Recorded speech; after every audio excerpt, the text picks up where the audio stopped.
Welcome to the Jeff Knows Inc. Entrepreneurial Show with your host, Jeff Lopes. We are live on the Jeff Knows Inc. podcast. I'm your host, Jeff Lopes. Super excited to have on today Mike Mumola. How are you, brother? Fantastic. Good morning, Jeff. I appreciate you being on. For some reason, I thought Mike was on the West Coast, but he's on the East Coast. He's in New Jersey. So same time slot. Great to have him here. Mike's an entrepreneur, a lawyer. I mean, he has so many layers to him, mentor, coach. We're going to go through quite a few of those today.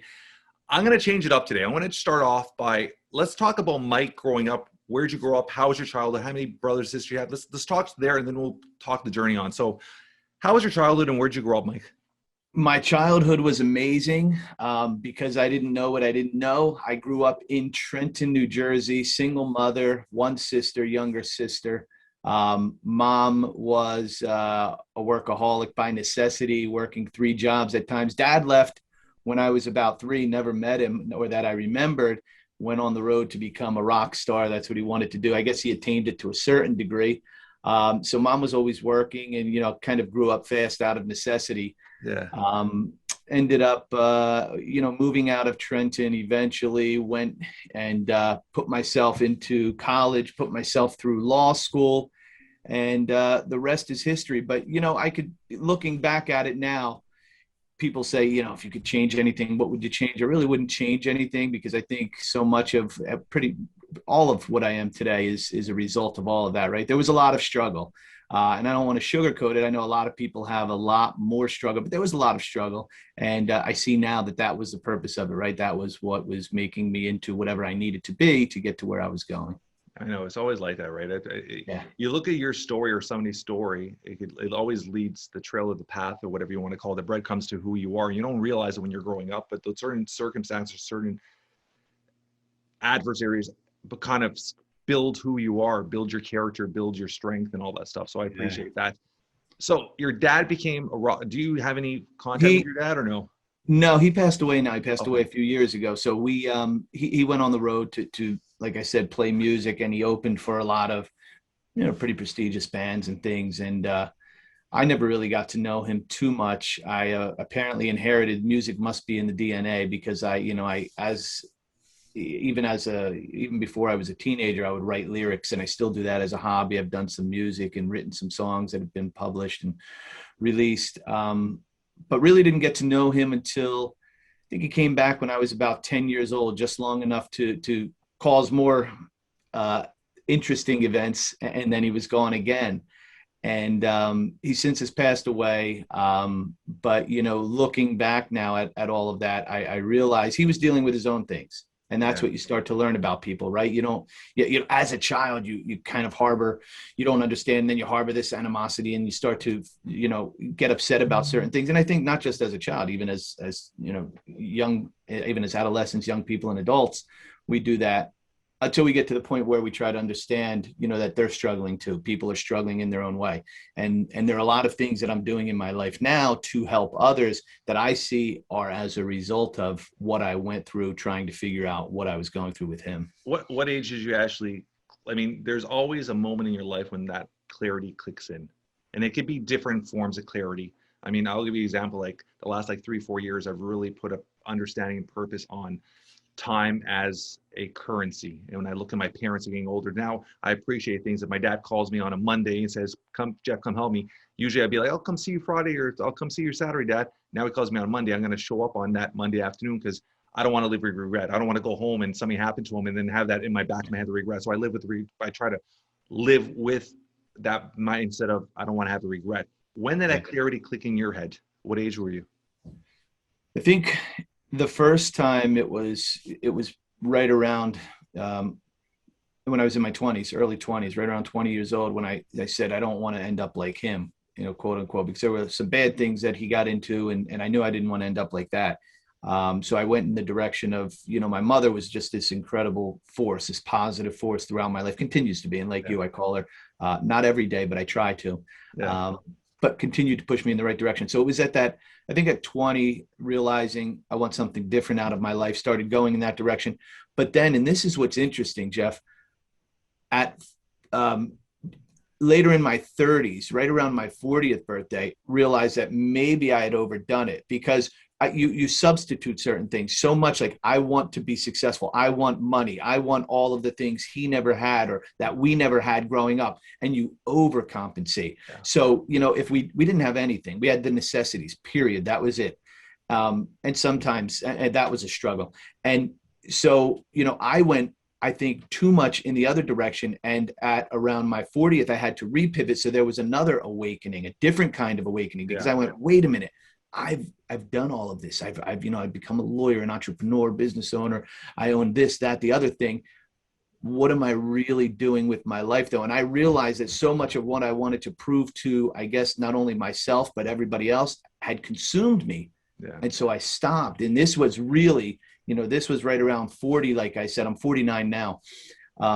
Right around 40, that second awakening, I would call it, where I said, time out. I have all of these things, but something's missing. I went so far in the direction of not wanting to be something that I became something else. And I had to do this radical self-inventory to figure out what I wanted in my life. And I started studying all of the things I'd never learned in school, all of the things I'd never been exposed to, a lot of spirituality, meditation, breathing, all of the things that a lot of people are doing on social media today. But I went in that direction to figure out why, not only why I went so far in this direction, but why, once I got there, was I not happy? Was I not fulfilled? And that's a big part of my message when I speak publicly now, especially when I mentor younger people, to make sure, because I found myself like, what do you do if you spend 10 or 20 years climbing a mountain, and you get to the top of the mountain and you realize it's not the mountain that you want to be on top of? Then you have to go climb another mountain, right? And so that's what I did. So I'm gonna dive somewhere else with that. Yeah. This is something where, I think entrepreneurs in general, people that are very driven, sometimes struggle with is there are moments of mental health. When I'm talking about mental health, is you question things, and I go through it on a regular basis, where you're getting to a certain level, or you're getting to a certain goal that you're trying to achieve, and you question the reality of, what am I trying to achieve here? Is this really worth the time and effort put into it? Did you ever have that moment, like is that self-doubt, or that moment of like you said, is that, am I going through a mental health issue? Am I going through a time in my life where I need to sit back and take a deep breath on this?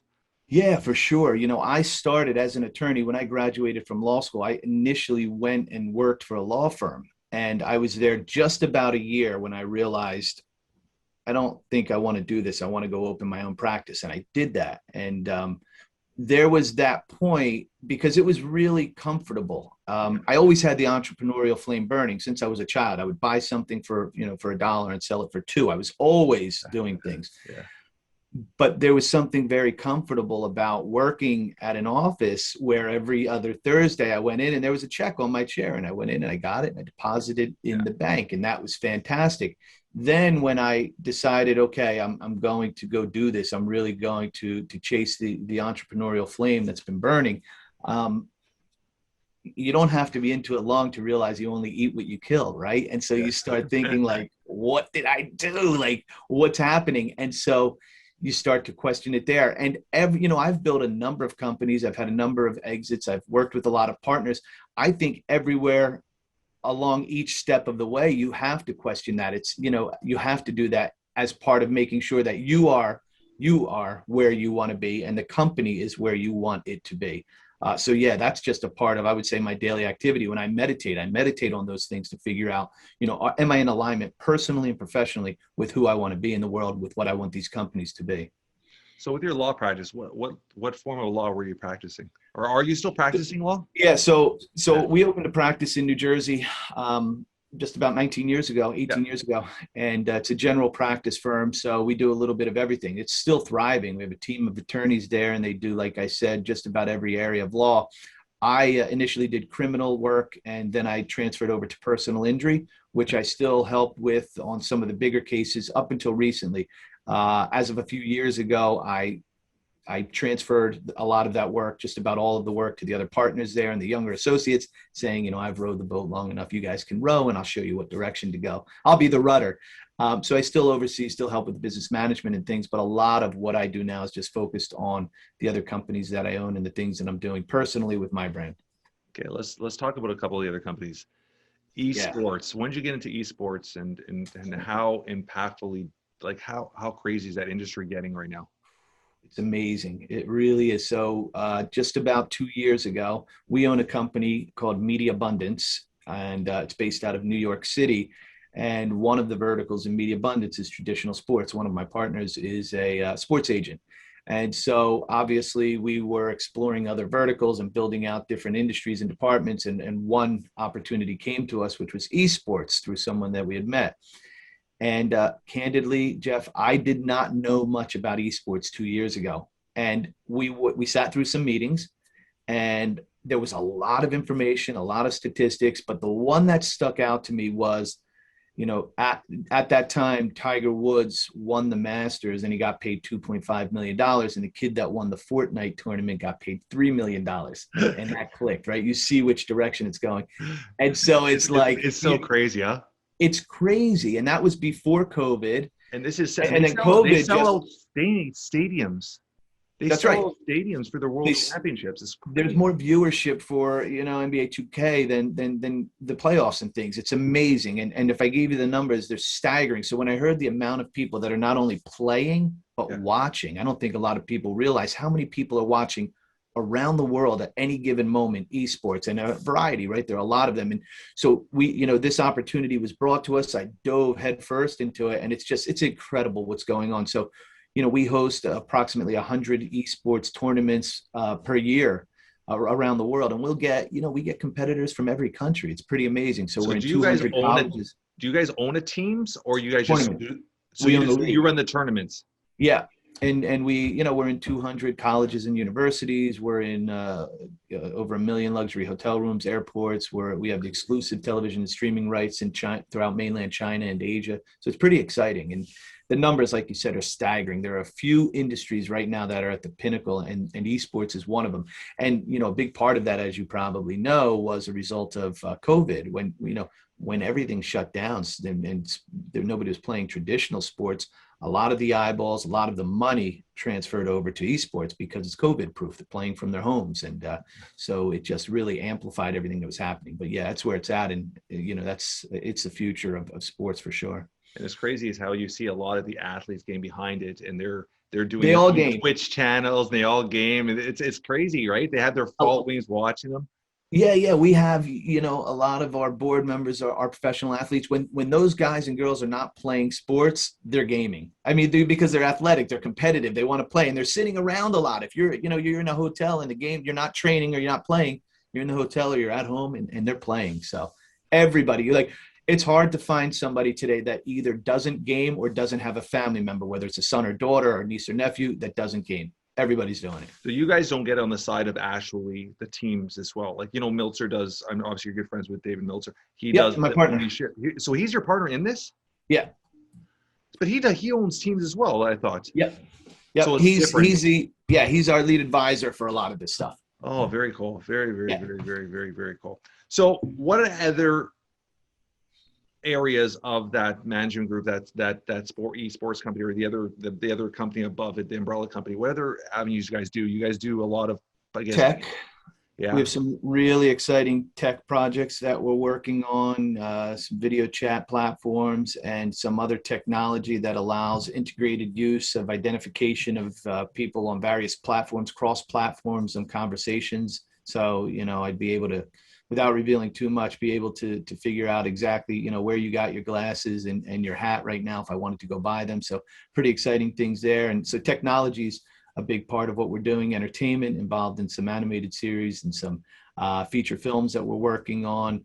And good for you. That's it. But I would say right now the tech and the esports stuff is where we're focusing a lot of our efforts. And the one other thing that we're really working on is with regard to the individual, but also the corporate branding. So we're working with a lot of entrepreneurs. We have a new television show that we're going to be working on with Bloomberg in the fall. So that's pretty exciting. Lots of things happening. Congrats on that, brother.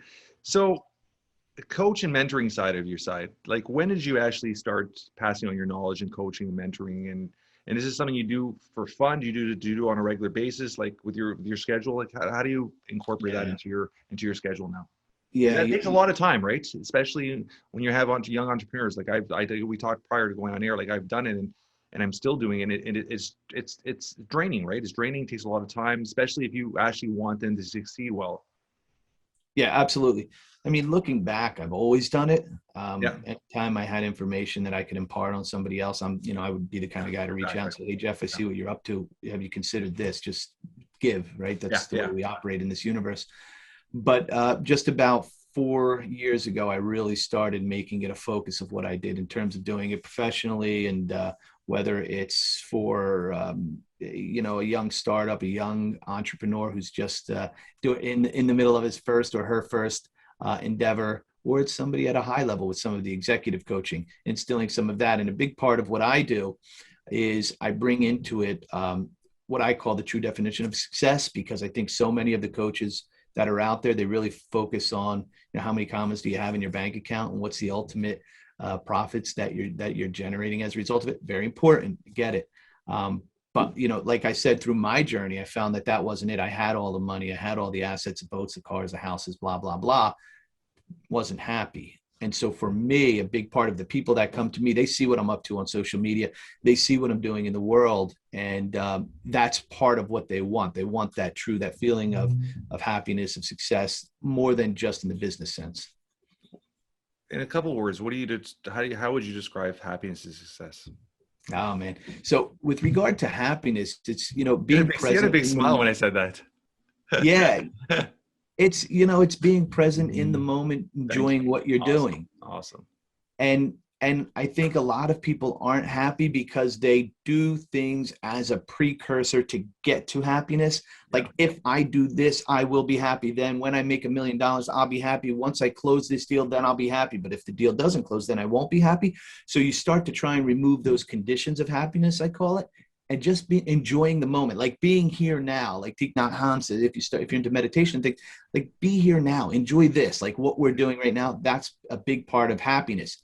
Success is the culmination of that. If you're able to enjoy the things that you're doing, you're able also, like I said, to monetize it. That's a big part of it too, because money's important. So success means a culmination of the enjoyment of what you're doing along the way. Am I successful? Because everybody has a different definition of success, right? So if you have some people, they won't consider themselves successful unless they win a championship, or they won't consider themselves successful unless they have $100 million in the bank.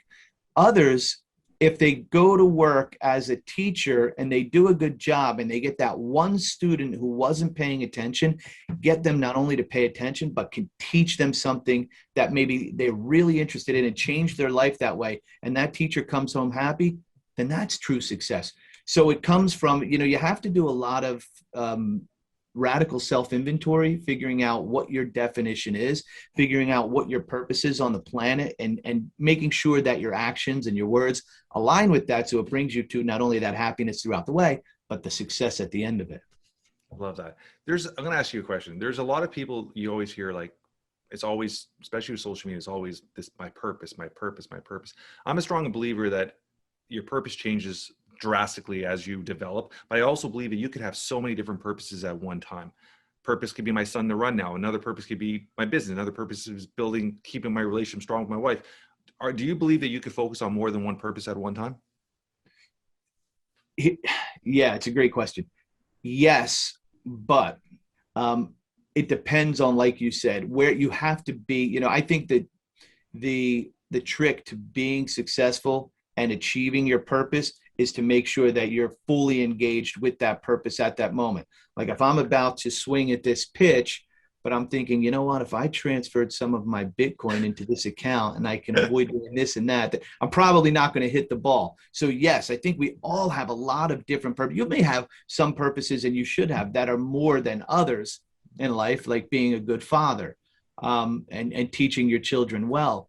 But another purpose may be, like you said, it may be some of these other things. So yes, I think that we all have, or we should have, many purposes.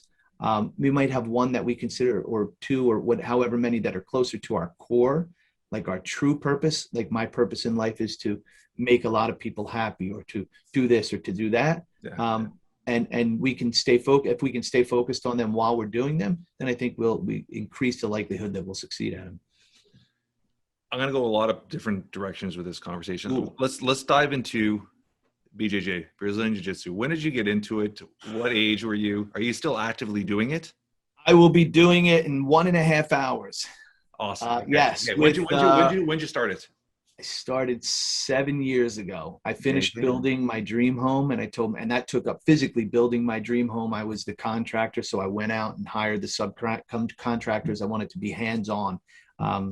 And so that took up, you know what that's like, right? So we did that. It's so crazy, Mike, when it comes to things for myself, I love doing stuff myself. I just build a kitchen in my basement still because I just love the physically. People are like, why are you doing this? Why are you wasting time? Because to me, it's almost like it's a form of meditation, just going there and just using your hands and being creative. Is something I saw my dad do growing up. So it's like, even though I don't need to do it, I want to do it. So it makes it so much more enjoyable. I won't do it for other people, but I'll do it for myself. Yeah, likewise. And it's and that's exactly it. I wanted to, that was bucket list. I was about to say, that's your inner Portuguese there happening. Yeah, that's it. That's it. Coming out. I'm manifesting that. So we did that. So I said, I told my wife, as soon as I finish this, I'd always trained my whole life. I was always involved in combat sports, whether it's Taekwondo, various forms of karate, kung fu, boxing, and things.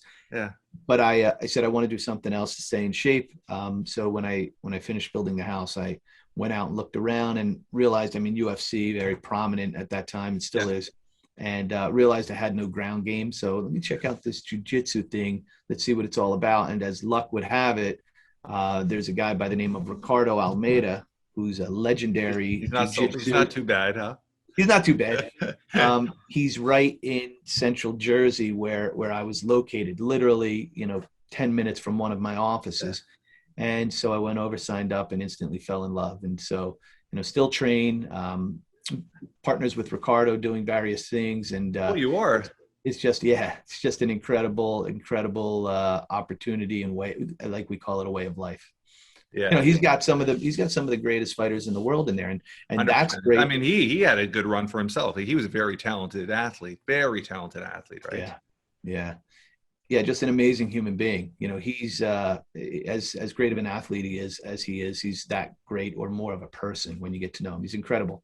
And what he's built in the community is, not just that he has 6 of the top UFC and MMA fighters in the world, but when you see him take children that are struggling with being bullied and build that confidence so that they can confidently walk into school and not only stand there proud and confident, but handle themselves if they need to. That's another level of just like, wow, there's something magical happening here. And that's what the community's all about. Worst injury you've had so far, and you've had to have injuries, because I did BJJ for 6 years and you haven't, huh? Knock on wood, no. Good for you. Maybe a knee. I think a knee. I tweaked a knee once, but nothing major at all. Just sat it out for a few days. Nothing major. I've done some form of combat sports my whole life too. Like I did kickboxing, I did boxing, I did everything. And then when I started BJJ, I transferred more into the grappling side. For some reason, I like not being choked by a gi all the time. So I was doing more of the grappling.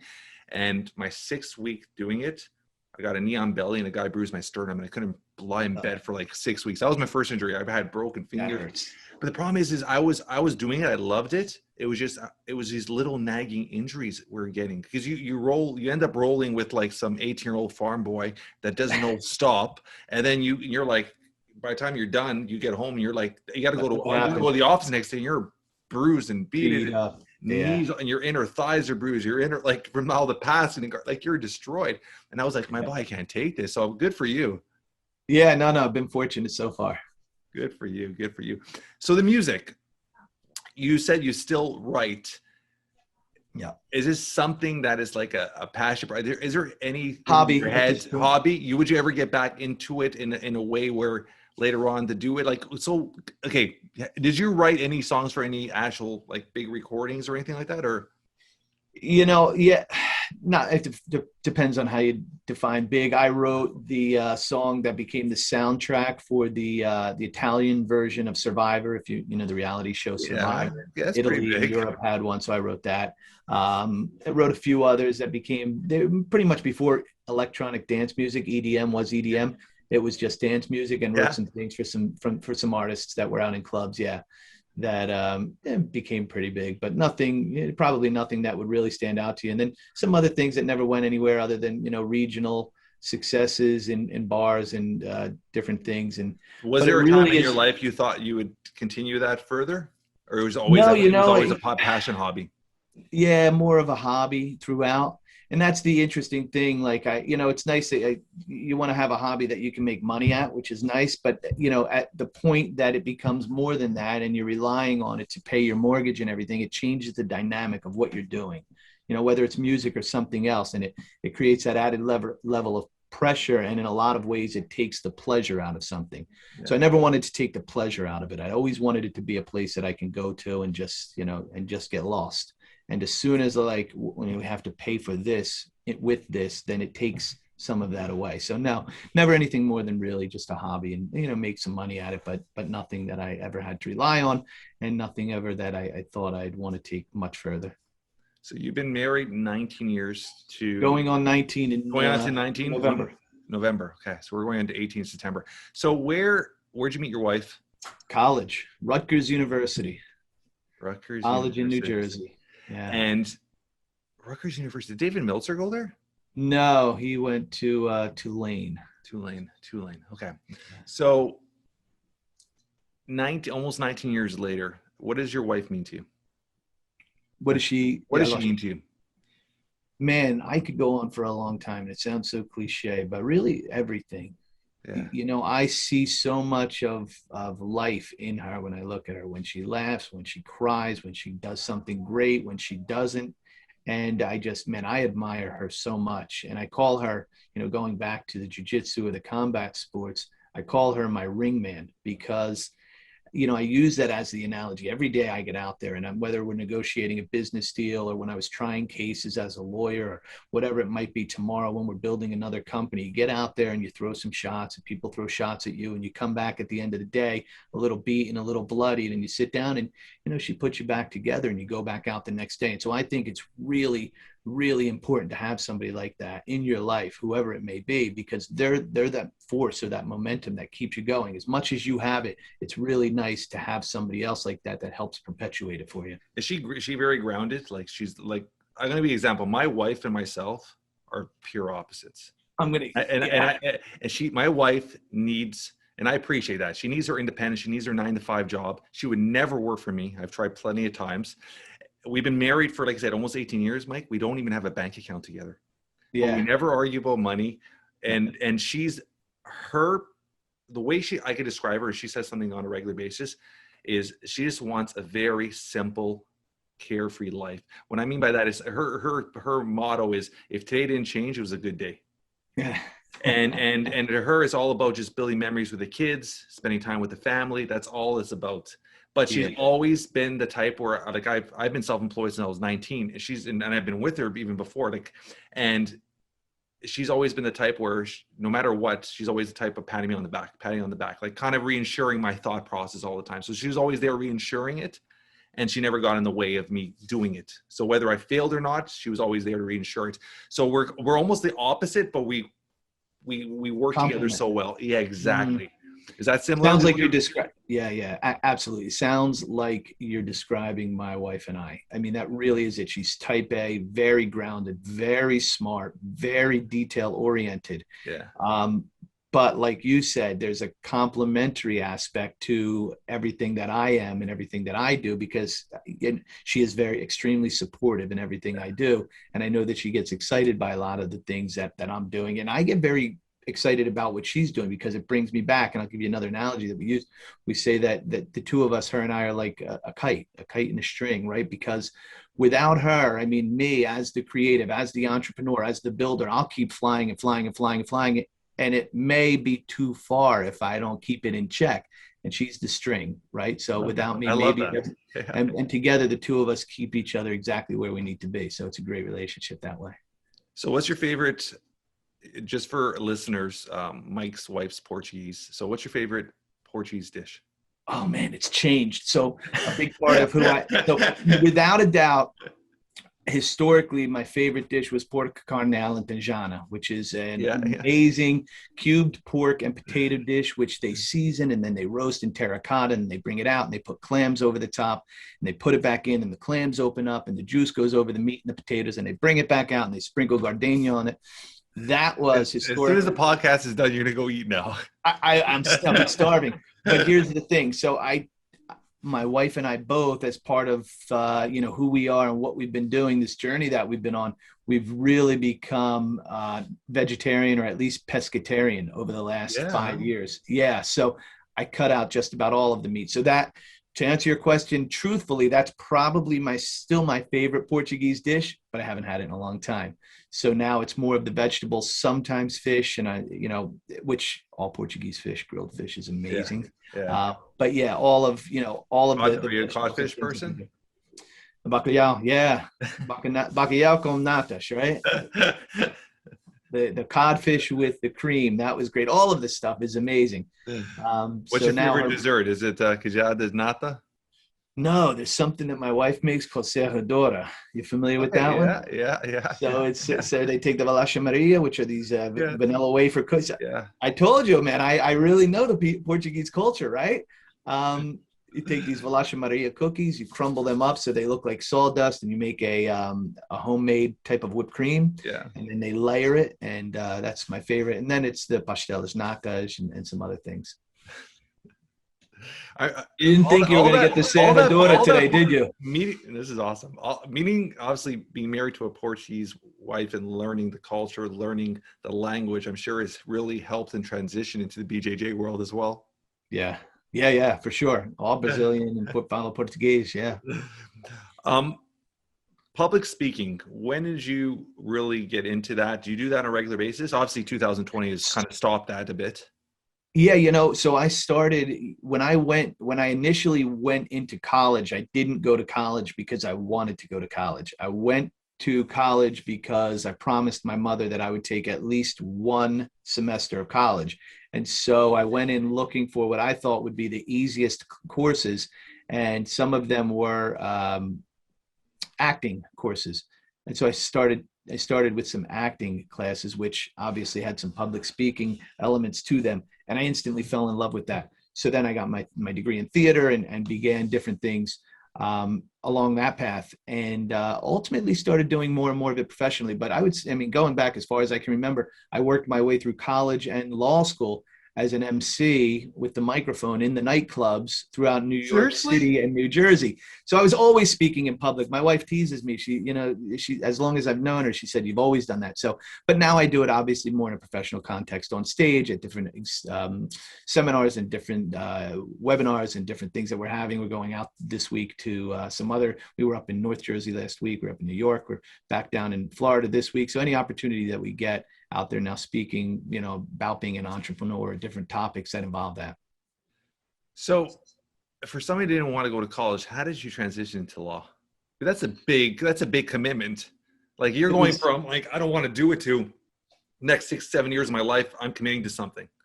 It was there were a series of events, and this is something I talk about. You talk about purpose. I think we all want to find our purpose or, go after. I think a lot of times our purpose is there and it finds us.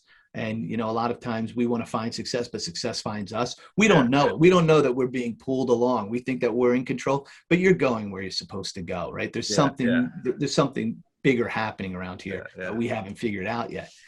And so, while I was in school, I was studying, I started to generate more and more of an interest in the academics. Really, once I started studying different things, it opened my mind and I became more interested.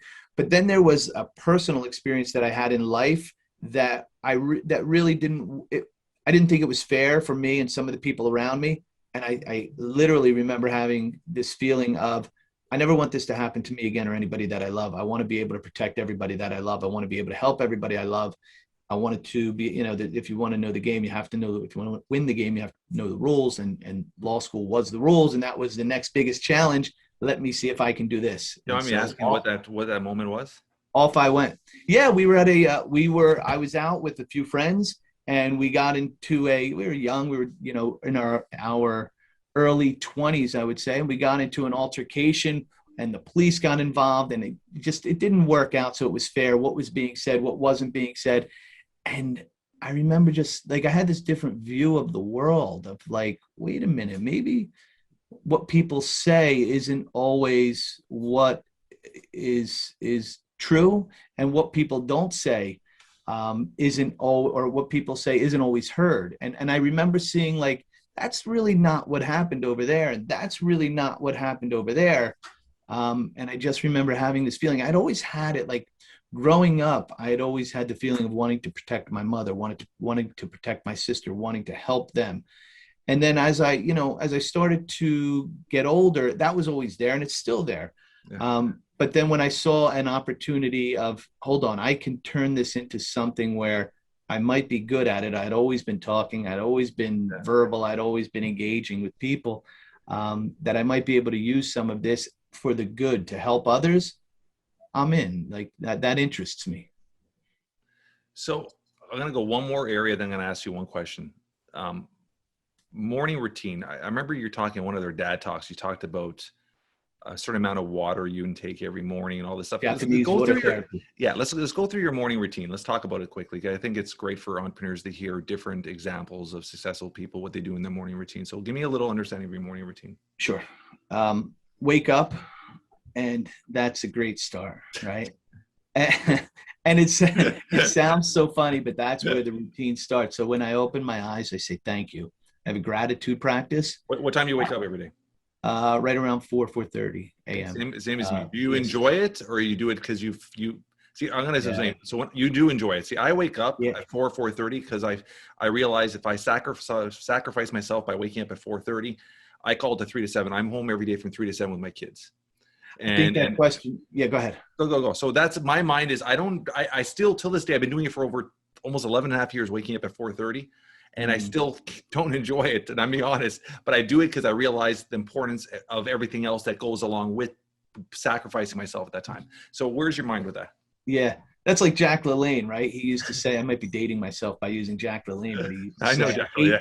Yeah, I hate going to the gym, but I love the way I feel after I go. Yeah. And so that's it. I like waking up. I'm at a point in my life now where I'm working on things that really, really excite me. And we're doing some really great things. So I literally wake up in the morning, like, let's go. So yeah, I do enjoy it. But yeah, wake up in the morning, say thank you, be grateful, and think about 2 or 3 other things that I'm grateful for. It might be my wife laying next to me, my dogs. It might be some, a business deal that we closed the day before, or something that's coming up this week or next year. And after I do that, I do what you were just talking about. I do something called Japanese water therapy. And Japanese water therapy basically is drink 1 ounce of water for every 10 ounces, or for every 10 pounds, of body weight. So 1 ounce of water for every 10 pounds of body weight. So if you're 150 pounds, you should drink 15 ounces of water. So room temperature, drink it as quickly as you can, comfortably, then brush your teeth. And there's a reason for that. And then don't eat or drink anything for 45 minutes. And so that allows your body to hydrate at a molecular level. And so many people in our society are dehydrated, and we don't even realize it. Your brain is almost all water. It gives you the ability to, it does a lot of great things. I don't want to bore the audience. They can reach out to me personally if they want to know more. But suffice to say, I've taken people through this journey of doing Japanese water therapy, and it's literally changed their lives. For me, I noticed training jiu-jitsu was one of the big ways that I noticed. I would always come off the mats like, just drink as much as I can, so thirsty, oh my God. After I started doing this, I'd have some pretty intense workouts and come off the mats, and I'm okay because I'm hydrated properly. So do that, that's part of it. And then I go, as soon as I finish drinking the water, brushing my teeth, go and I meditate. Meditation is a huge part of our lives, my life, my wife's life. So every morning that after those things that I just mentioned, it's meditation. And it's either together or separately. And that could be anything from a mantra. We do a mantra-based meditation, or some Wim Hof breathing meditations, or different things. And then it's to slowly start building into the day. And as important as all of those things are, just as important or more so are the things that I didn't mention, which is any form of communication with the outside world. Like it's important now because we are just bombarded from every direction with so much sound, not even sound, it's noise. Yeah. And it comes in the form, and a lot of it's negative. Yeah. A lot of it's negative. And if we don't take the time in the morning, especially to figure out how we're going to set the rut or where we're going to go for the day, take a proactive approach to the day, all of a sudden it becomes reactionary. All you have to do is look at one text and it changes the way, it changes everything in your mind. Like, oh, I'm going to read, and then I want to go meditate. But now I'm still thinking about Jeff sent me this and I missed the podcast yesterday and I can't meditate. You can't do anything. So no TV, no radio, no mobile phone, no text, no anything for at least the first hour of the day. It's just me getting in touch with the universe, really, in the way I want my day and what I want my life and the life of those around me to consist of for that period of time. I think that's the most important. And that came from, a lot of the really successful people that I work with.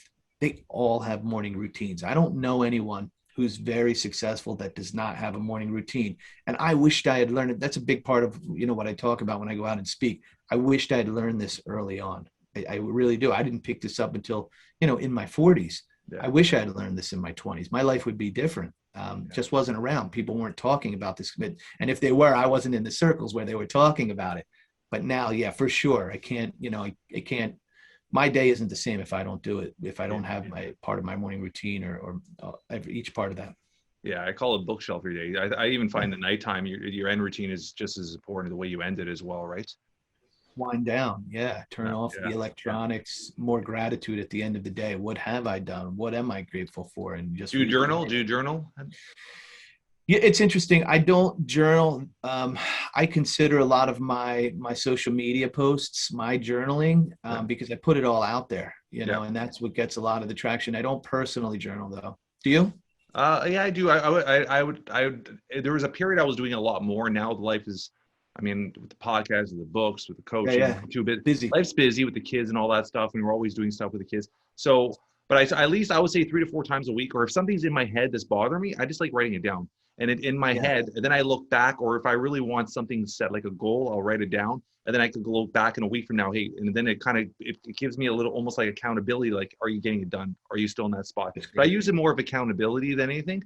But I do find the nighttime is I have to, like, I was a type, there was moments where exactly what you said, it'd be like 10 at night and I'm up at 4:30 and I'd be like, checking my things. Then I would get that one email or that one text and be like, and then I wouldn't fall asleep for 2-3 hours. So now 8:30, 8:45, I'm done with social media. I'm done with everything. I shut it down and I'm done. And then also what I do is I called it 3 to 7. From 3 to 7 I'm with my family.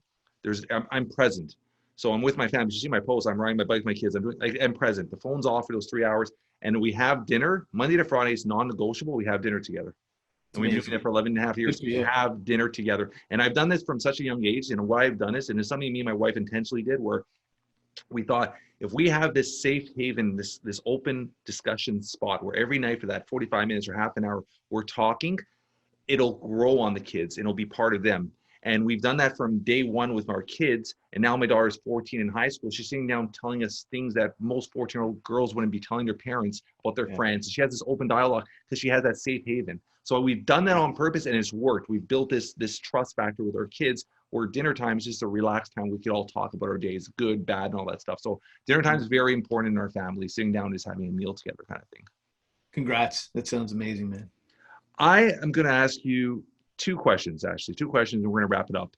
Cool. Superpower. If you had one superpower, what would it be? Forgiveness. Forgiveness. I think that's not even a superpower. That's something you probably already do have. Do you have that? What's that? Superpower. Do you have forgiveness? Do you do that? It's the ability to forgive others. Yeah. Man. And it's hard. I went through life early on where I didn't have that. I held on to it. It's like everybody says, it's like drinking poison and hoping the other person dies. That real ability to flex that muscle and forgive people, it's something that's often hard, but it's something that's, I think, extremely rewarding. So yeah, that's one of my, even my partners, they say, man, how do you, they did this. And I'm like, well, it's okay. This will happen, but that's okay. So yeah. Yeah, I think it's important where a lot of my mindset too, Mike, is I'd really never try to drool on the past. The minute it's past you, you can't change it. You let it in, learn from it, and move on. And I think that's a big part of forgiveness, right? It's understanding, like, I mean, you could forgive somebody and not put them back in your life, but you forgive them for what you do and you move on, right? Yeah. One of my favorite things to think about, Jeff, to keep in mind with regard to that is very often we forgive people not because they deserve it, because we deserve it. I love that. I love that. I love that. In a few words, if something were to happen to you today, how would you want to be remembered or described by your loved ones? Yeah, I think about this a lot. It really kind of dictates what I do every day. And I just want to make sure that I touch the lives of everyone that I care about, and even people that I don't know, in a very positive way. I want to know that I left the world a better place than I found it. And I want to make sure that the people that are a part of my life in any way, from the most intimate to the most remote, that their lives have been improved, even by knowing me for a second. That's my goal. Love it. We're going to end it right there. I appreciate this so much. Great conversation. Thank you for doing this today. Anything you want to leave with our audience before we head out? No, if they have any questions, they want to follow up, let them know where to find me. Happy to help. I appreciate you, everything that you're doing in the world. I'd love to come back. So thank you. Muito obrigado. Até logo. I love it. I love it. Thank you, brother. Thank you.